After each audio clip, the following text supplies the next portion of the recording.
United States is experiencing a mass cyber espionage. Now, who's being accused for this?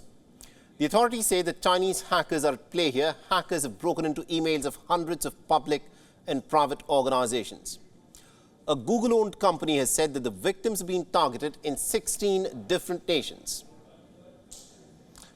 So what are these so-called Chinese hackers up to? Are we witnessing a new age kind of a warfare? So let's in fact get into the details of this. Mandiant, a subsidiary of Google, says, and I quote here, "This is the broadest cyber-espionage campaign that's been conducted by China Nexus since the mass exploitation of Microsoft Exchange in early 2021. The Google-owned company has said that hacking began in October. Yes, it's going on since last year, and the firm claims that People's Republic of China is directly responsible for this hacking. So let's tell you as to what has happened in the case of Microsoft in 2021. Now, hackers had attacked over 30,000 organizations through the Microsoft Exchange server. They gained access to emails and installed web shell malware. And this had given the cyber criminals administrative access to several of these servers. So who are the hackers? Now, Microsoft suspected back then that this was a Chinese hacking group called Hafnium. Now, experts say that Hafnium is state-sponsored and it is operating out of China. It primarily targets U.S. organizations across multiple industries, both private players and also government institutions. So has the Hafnium group made a comeback? And what damage have the hackers done? Malicious file attachments have been sent to several companies through email. The virus aims to gain access to devices and crucial data. So where have these virus-ridden emails reached? Now, 55% of the mails reached the Americas, 22% went to the Asia-Pacific, and 24% of these mails reached Europe, Middle East, and Africa.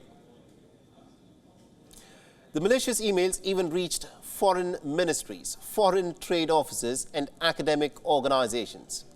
Pay attention to the institutions that are being targeted here.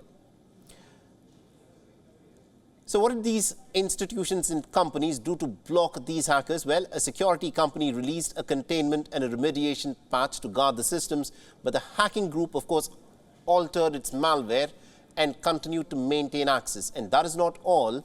The group also started hacking at a larger scale. Now, you see, this is not a small hacking group. The Nexus is targeting organizational and individual accounts. And reports say that the group's movements mirror China's priorities. This means that the email accounts that were targeted belonged to government officials. Now, these were officials who were part of a diplomatic meeting with other nations. So was China just trying to eavesdrop on some high-level meetings and email exchanges? Is this part of some kind of a secret diplomatic warfare that China was unofficially getting into? Now, let us remind you, the breach comes as the U.S. Secretary of State Antony Blinken is scheduled to leave for China. The visit is a push to try and repair the deteriorating ties between Washington and Beijing. And Blinken's visit was earlier shot down due to the discovery of the Chinese spy balloons. So will this hacking now become the new cause of cancelling this trip? We still don't know an answer to this. Now, earlier this year, Microsoft had accused the Chinese hackers of targeting critical U.S. infrastructure. It said that the hackers were planning to disrupt communications between the United States and Asia. So what does China have to say about all of this? Now, China has refuted the allegations outright.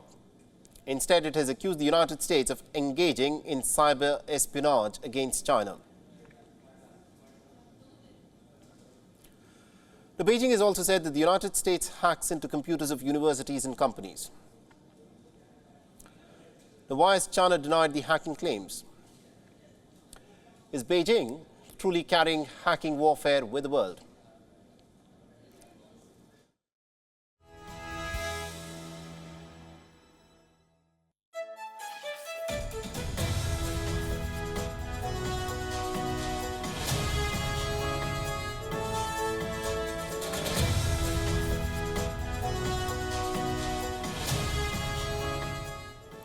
So this quite clearly is the deal. Remember, this is one of the biggest hacking scandals that has in fact come to light in just the last 24 hours.